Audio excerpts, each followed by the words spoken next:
korupsi itu adalah setiap orang yang melakukan perbuatan melawan hukum.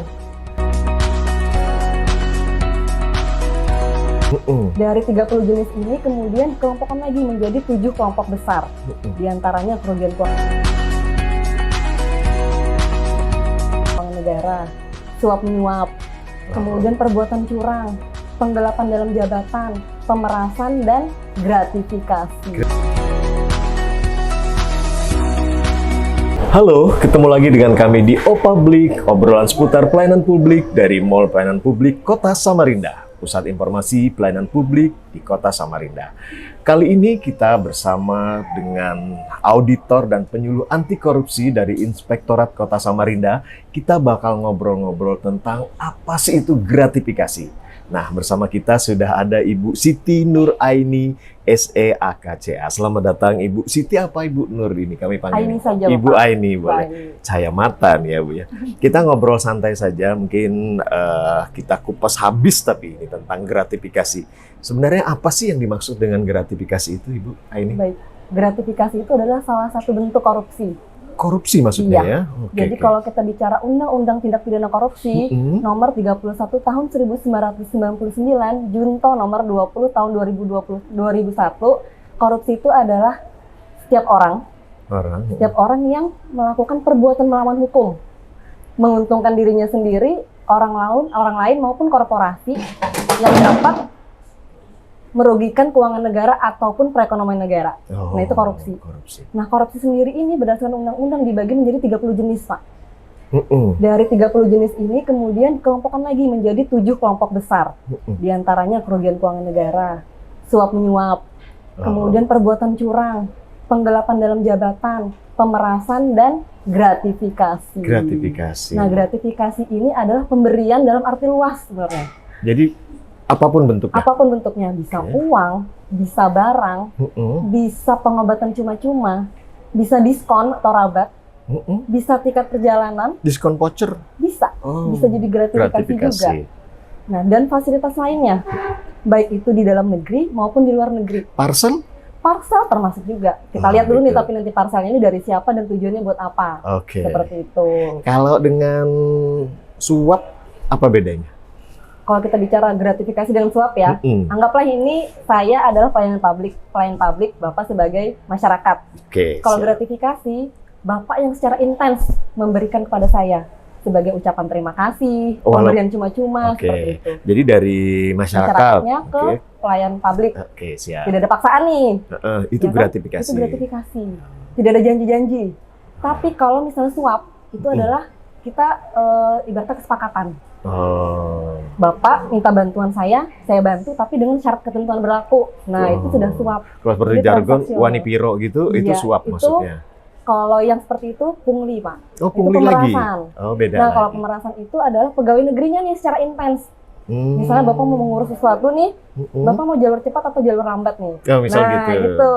Jadi kalau dia menyalurkan seperti itu sudah termasuk pemerasan atau pungutan liar kalau kita biasa sebutnya di bahasa hukum. Pungli. Jadi kalau suap tidak ada paksaan nih, tapi kita transaksional, dua-duanya diuntungkan. Berani ngasih Ini berapa perjanjian. sih cocok Iya, gitu. Itu gitu. suap. Itu suap. Gratifikasi Lebih ke pelayanan publiknya nggak tahu-tahu ada parcel dikasih, datang nih. ya, gitu. ucapan terima kasih setelah diberikan pelayanan nih, mengurus sesuatu, dikasih amplop ucapan terima kasih. Nah, itu adalah Gratifikasi.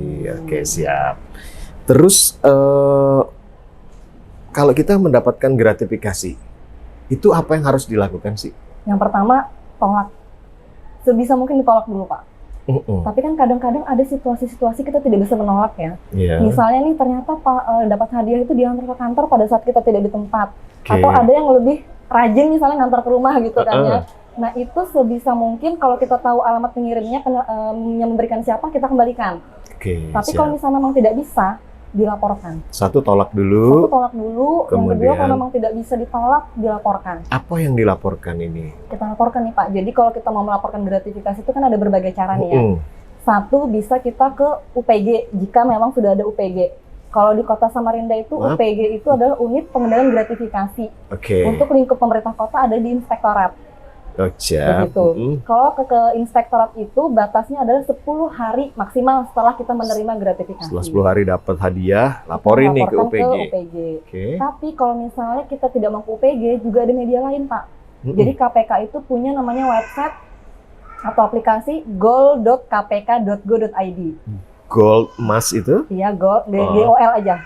Oh, goal.kpk.go.id. Kita laporkan ke situ. Nanti yang kita laporkan adalah kita mendapatkan dari siapa, kapan, bentuknya apa, kronologisnya seperti apa. Oke. Nah, setelah nanti kita laporkan, itu akan diverifikasi dengan KPK. Apakah pemberian ini yang kita terima ini termasuk gratifikasi yang diperbolehkan atau tidak diperbolehkan? Oh, seperti itu. Boleh. Nah, ketika itu tidak diperbolehkan atau gratifikasi ilegal, nanti akan diarahkan nih. Kalau itu misalnya barang, biasanya nanti mungkin akan disalurkan kemana, misalnya seperti itu ya. Misalnya kalau di sini di KPKN ya, kalau yang dibayar di Juanda itu. Nah, itu atau misalnya kalau misalnya dalam bentuk barang nih, sebaiknya langsung disalurkan. Disalurkan itu kepada masyarakat yang kurang mampu misalnya. Oke, sebentar. Kita jangan ke situ dulu. Mundur sedikit. Ada gratifikasi yang dibolehkan dan yang tidak dibolehkan. Yang dibolehkan yang seperti apa sih? Yang dibolehkan itu misalnya pemberian dalam keluarga. Misalnya Bapak punya orang tua, punya saudara ngasih hadiah. Boleh. Itu boleh. Tidak perlu dilaporkan. Sesama rekan kerja, Pak. Sesama rekan kerja boleh, tetapi dengan syarat ketentuan berlaku. Dalam artian satu level.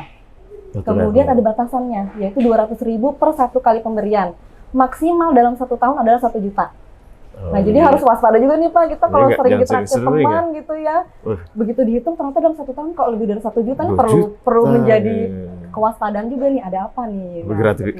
Ditraktir beli tas gitu, 5 kali udah. 5 kali udah. Nah, ya kan? Berarti kan harus waspada, ada apa nih? Apakah memang benar-benar pemberian itu tulus atau memang kita sering saling memberi? Harus level. Harus level. Kalau seandainya paket lebaran gitu. Kalau dari atas ke bawah boleh? Dari atas ke bawah boleh selama semua menerima.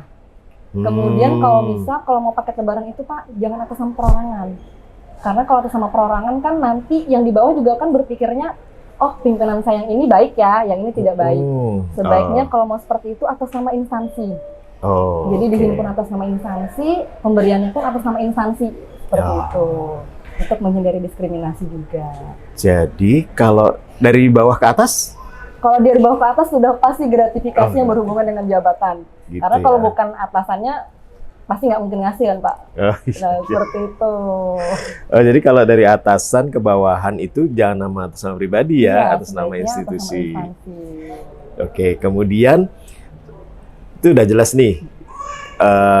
Yang diperbolehkan dengan yang tidak diperbolehkan. Kemudian setelah dilaporkan, barangnya ini diapakan? Barangnya itu nanti biasanya kalau sama KPK itu Pak, ada yang dikirim nanti ke KPK. Jadi KPK itu punya rumah penyimpanan juga tuh. Jadi nanti mereka akan lelang. Barang-barang gratifikasi itu ketika dilaporkan, mereka suruh kirim misalnya seperti itu kan. Nanti di satu waktu mereka akan lelang Pak barang-barang itu. Tapi kalau misalnya Bapak nih ternyata dapat gratifikasi batik misalnya, ternyata Bapak suka nih, Bapak laporkan bisa dikompensasi. Bisa menjadi milik Bapak secara syah dan halal. Uangnya ditransfer. Uangnya nanti ditransfer ke nomor rekening yang disampaikan oleh KPK. Kalau bentuknya itu puding misal. Makanan berarti ya. Saya nggak mau ganti lah ini gitu, biarin aja nih gimana dong cash. Berarti nunggu rusak ya, sampai rusak gitu kan? Iya, kemungkinannya bakal rusak kalau seandainya. Ya nggak apa-apa sih sebenarnya, cuman kan yang perlu kita waspadai nih Pak. Ketika kita menerima gratifikasi, kita harus waspada seperti ini. Jangan sampai nih ternyata orang yang memberikan gratifikasi ke Bapak ini punya maksud tidak baik. Itu yang dijaga harus dijaga kan Pak. Bapak nih sudah santai saja nih, nggak apa-apa lah, saya nggak makan juga, saya nggak apa-apakan. Tapi ternyata orang yang memberi ini punya niat buruk. Misalnya dia melaporkan nih bahwa saya memberikan gratifikasi ke Bapak gitu kan, menjadi viral, menjadi berita. Nah, pegawai negeri itu kan tidak boleh ya Pak ya menerima gratifikasi, dan ini juga sudah diatur loh Pak di PP 94 tahun 2021 tentang disiplin pegawai tidak negeri. Boleh. Bahwa kita tidak boleh kan ya menerima sesuatu di luar tugas dan kewajiban kita. Terus siapa saja sih yang harus ngelaporin ini gratifikasi ini? Jadi kalau yang wajib untuk melaporkan itu ada 2 Pak, pegawai negeri dan penyelenggara negara. Pegawai negeri ini siapa sih? Apakah hanya PNS nih? Ternyata tidak loh Pak. Pegawai negeri ini bukan cuma PNS, tenaga PTT, tenaga termasuk honor ya. itu juga masuk loh Pak sebagai pegawai negeri. Mereka yang mendapatkan penghasilan dari APBD ataupun APBN itu termasuk pegawai negeri. Termasuk oke. sekarang siapa kira-kira? RT. RT itu kan dapat gaji ya dari APBD kita kan ya. Berarti dia Itu termasuk. gratis. Kalau menerima gratifikasi juga sebenarnya wajib melaporkan gratifikasi yang diterima karena kan bisa muncul konflik-konflik nih Pak di lingkungan wilayahnya. Wilayah, gitu. benar-benar. Satu lagi adalah penyelenggara negara. Penyelenggara negara ini ada wali kota, wakil wali kota, anggota Lebih dewan, lagi ya. jaksa. Nah itu termasuk juga. Wah, nih padahal yang- keseringan kan di masyarakat luas tuh di RT ini Pak uang fotokopi deh Iya, gitu kadang-kadang bahasa seperti itu simpelnya kan. iya. Hmm, Termasuk gratifikasi. Termasuk gratifikasi. Oke. Gitu. Terus selain datang ke UPG, unit pelayanan gratifikasi, datang ke websitenya KPK. Bisa melalui online di KPK. Oh gitu. Begitu. Jadi jika nggak dilaporkan, kemungkinannya. Siap-siap sanksi Pak. Tadi seperti yang saya bilang, takutnya nih ada pihak-pihak yang memanfaatkan ya Pak ya. Ada sanksi nih Pak. Kalau di Undang-Undang Tindak Pidana Korupsi nih Pak, ada pidana. Wah, Pidananya itu minimal 4 tahun dan maksimal adalah 20 tahun. sanksinya ya. Sanksinya dan denda minimal adalah 200 juta sampai dengan 1 miliar rupiah. Ini kalau bicara pidana ya Pak ya. Kalau kita yang lebih harus kita waspadai sebagai pegawai negeri adalah PP 94 tahun 2021 Pak. Karena sanksinya Pak udah jelas sekali di PP itu berat. Sanksi berat, penurunan jabatan setingkat lebih rendah selama 12 bulan atau maksimal adalah pemberhentian. Gitu. Oh, itu sanksinya ya. Sanksinya. Saya kembali ke gratifikasi sedikit. Itu batas minimal ada nggak sih? Seandainya di bawah berapa ratus ribu, ini bukan gratifikasi hanya. Ada batasan Ada nggak sih? batasan. Jadi kalau sesama rekan kerja, sesama 200 rekan ribu kerja itu tadi. 200.000. Kalau dari orang lain? Kemudian kalau misal? kalau orang lain tidak ada Pak. Jadi kalau dari orang lain selama itu menyangkut tugas dan jabatan 5.000 pun termasuk gratifikasi. Oh gitu. Jadi Uang kalau- parkir nggak dikembaliin buat bapak aja gratifikasi. Parkirnya ini termasuk pegawai ini atau bukan? Oh, kan dibayar pakai APBD tuh karena dia pakai rompi. Kalau dia memang pegawai di sub, kemudian digaji oleh APBD, berarti dia terikat aturan itu. Gratifikasi. Harus dilaporkan. Misalnya ada kelebihan angsul nih ya, Kecil apapun ya. kecil apapun harus dilaporkan. Gitu. Itu kita menjaga-jaga sih ya Iya, sebenarnya. sebenarnya kita harus lebih waspada, lebih aware. Lebih ke Pak. situnya iya. Iya, lebih harus membangun budaya anti gratifikasi itu sendiri. Kadang ada image di sebagian orang itu bahwasanya pekerjaan udah selesai kok, hadiah gitu Bang, jatuhnya. terima kasih. Iya. gitu. Saya nggak minta kok, ya seperti iya. itu kan. Jadi kalau kita bicara kenapa sih seseorang itu melakukan korupsi? Jadi ada teori nih Pak. Teori ini adalah triangle fraud dari Donald R. Tracy. Beliau menyatakan bahwa 3 penyebab seseorang itu melakukan korupsi. 1, pressure, tekanan. Iya. Tekanan itu bisa dari dalam dirinya sendiri, bisa dari luar. Mungkin dia nggak mau korupsi, tapi ternyata lingkungan dia yang membentuk dia untuk melakukan itu. Yang kedua adalah kesempatan. Lemahnya ya. sistem, tidak adanya kebijakan, regulasi yang mengatur. Dia melihat kesempatan itu sebagai celah. Dia melakukan korupsi. Yang ketiga, ini yang paling sering adalah rasionalisasi. Mengapa Bagaimana seseorang tuh? melakukan korupsi? Karena pembenaran. Itu tadi. Pembenaran atau mencari pembenaran ya. Ya, karena itu tadi Pak, pembenaran itu menganggap bahwa oh ini kan cuma 5.000. Uang Saya kecil kan gitu nggak ya. minta, Saya nggak uang minta. receh, uang terima kasih. Sering nggak Pak ya kita dengar Iya, seperti itu betul, ya? Nggak apa-apa kok, tidak mempengaruhi keputusan saya. Kan saya sudah memberikan pelayanan sesuai prosedur. Nah itu sebenarnya kan gratifikasi itu adalah akar korupsi. Kenapa dikatakan akar korupsi? Karena dari gratifikasi ini bisa memunculkan korupsi-korupsi yang lain. Lebih besar. Iya, tadi gratifikasi kan Bapak secara sukarela nih ngasih. Tapi ketika itu terjadi terus-menerus bisa memunculkan suap. Oke. Menjadi transaksional. Oke. Karena sudah merasa nyaman, bisa menjadi pemerasan. Oh yang Tingkat itu aja lagi, mau ya. bayar, berarti yang lain juga harusnya mau bayar nih ke saya. Iya. Akhirnya muncullah pemerasan. Bisa lagi nanti muncul ke penggelapan dalam jabatan, Pak.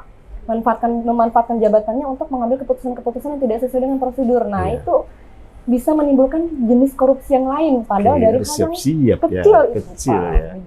Oke, jadi kembali lagi kalau seandainya udah kadung menerima, walaupun kita nggak ada di rumah, katakan paket itu datang di rumah, apa aja nih kita review untuk yang kita laporkan? Dari siapanya gitu? Dari siapanya, kapan waktunya? kronologisnya seperti apa, Oh, dia bentuk uraian gitu? bentuk uraian. Jadi Oke. kita tinggal jelaskan pada tanggal sekian, saya menerima paket sekian misalnya gitu kan. diasumsikan adalah nilainya sekian. Oke. Nanti kan akan diminta tuh siapa yang memberikan, no name aja berarti kan kalau kita tidak tahu. Tapi kalau tahu siapa yang memberikan langsung disebutkan siapa pemberinya, instansinya dari mana, tujuannya buat apa. Tujuannya enggak kan kita nggak tahu tujuannya. Kalau tidak tahu berarti tidak perlu diisi. Nah, tapi paling tidak kronologisnya kita udah tahu gambarannya. Nanti tinggal KPK yang menilai apakah sekiranya pemberian ini berhubungan dengan jabatan kita atau tidak. Seperti itu. Nanti akan ada review, akan ada jawaban. Mereka biasanya konfirmasi. Silakan aja Pak gitu mungkin. Apa aja jawabannya? Ada bentuknya surat. Oh, jadi surat penetapan. Bentuknya seperti itu. Tapi nanti sebelum surat penetapan itu ada, biasanya kalau tidak ditelepon di WA. Itu pengalaman saya Pak. Ditelepon biasa ditanya jabatan saya apa, kemudian apakah pada saat saya menerima itu saya sedang menghadapi suatu kondisi yang mengharuskan saya mengambil sebuah kebijakan tertentu. Nah itu kan bisa kita analisa ya, oh mungkin pada saat ini saya sedang audit di ini misalnya seperti itu kan. Ada keputusan yang akan saya ambil terkait audit itu, kemungkinan mengarahnya ke situ. Kan bisa dijelaskan ya Pak ya, kita menganalisa. Biasanya KPK itu akan menggali lebih jauh. Kenapa kok sampai kita ini mendapatkan hadiah secara tiba-tiba begitu kan? Kan tidak mungkin orang memberi tanpa ada alasan, maksud kecuali kalau misalnya memang itu hadiah yang memang tidak ada hubungannya dengan jabatan. Seperti tetangga mungkin misalnya pulang haji ngasih bapak hadiah haji misalnya, seperti semua tetangga dapat gitu oleh-oleh kan, haji. oleh-oleh haji, berarti kan tidak ada maksud apa-apa. Tapi ketika hadiah itu tiba-tiba datang ke bapak di saat kondisi kita sedang menghadapi suatu kondisi yang mengharuskan kita mengambil sebuah keputusan, bisa jadi berhubungan dengan tugas dan jabatan kita, dan itu adalah gratifikasi yang sebaiknya segera dilaporkan. Nanti ada penetapan yang dikirim ke kita, di situ memutuskan itu apakah gratifikasi itu milik negara atau itu masuk namanya negative list. Negative list itu adalah gratifikasi yang diperbolehkan. Contohnya tadi misalnya dari rekan kerja seperti itu, atau misalnya berhubungan dengan bencana Pak, ada yang meninggal, itu boleh dikasih maksimal 1 juta. 1 juta. Atau misalnya pisah sambut itu 300.000. Pisah sambut pimpinan kepala dinas gitu. Kepala dinas pisah sambut, misalnya pensiun atau mungkin mutasi ke perangkat daerah lain. Atau ada daftarnya nggak sih? Kita bisa lihat di mana? Boleh. Bisa di Undang-Undang Tindak Pidana Korupsi.